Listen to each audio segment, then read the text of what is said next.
Hello guys, ക്യൂൻസ് വ്ലോഗിൽ ഇന്നത്തെ recipe വത്തൽ fry. മലപ്പുറത്ത് വത്തളെന്നും കോട്ടയത്ത് ചൂടയെന്നും എറണാകുളത്ത് കൊഴുവയെന്നും തിരുവനന്തപുരത്ത് നെത്തോലി എന്നുമാണ് പേരുകൾ. ഒരുപാടുണ്ടെങ്കിലും ടേസ്റ്റ് അപാരമാണ്. അപ്പോൾ നമുക്ക് വീഡിയോയിലേക്ക് പോകാം. 1/2 കിലോ വത്തൽ കഴുകി വൃത്തിയാക്കി എടുത്തിട്ടുണ്ട്. ഇതിലേക്ക് 1/2 ടീസ്പൂൺ മഞ്ഞൾപ്പൊടി, 2 ടീസ്പൂൺ മുളക് പൊടി,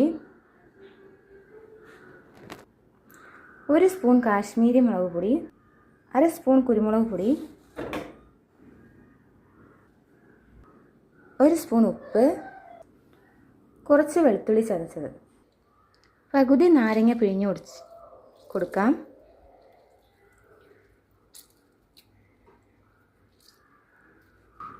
ഇനി പൊടികളെല്ലാം കൂടി നന്നായി മിക്സ് ചെയ്ത് കൊടുക്കാം.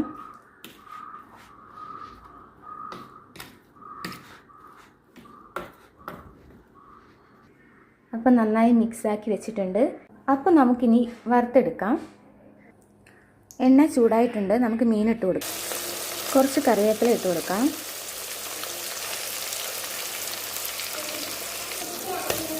ഒന്ന് ഇളക്കി കൊടുക്കാം.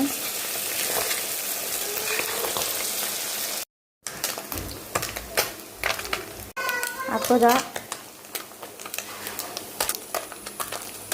ഫ്രൈ റെഡിയായി വരുന്നുണ്ട്. അപ്പോൾ നല്ല ക്രിസ്പി ആയിട്ടുള്ള വത്തൽ ഫ്രൈ റെഡി ആയിട്ടുണ്ട്. അപ്പോൾ എല്ലാവരും ഈ റെസിപ്പി ട്രൈ ചെയ്ത് നോക്കണം. എല്ലാവർക്കും ഈ റെസിപ്പി ഇഷ്ടമായി എന്ന് വിചാരിക്കുന്നു. പുതിയൊരു വീഡിയോ ആയിട്ട് ഞാൻ വീണ്ടും വരുന്നതാണ്. എൻ്റെ ചാനൽ സബ്സ്ക്രൈബ് ചെയ്യണേ, ലൈക്കും ഷെയറും കൊടുക്കണേ.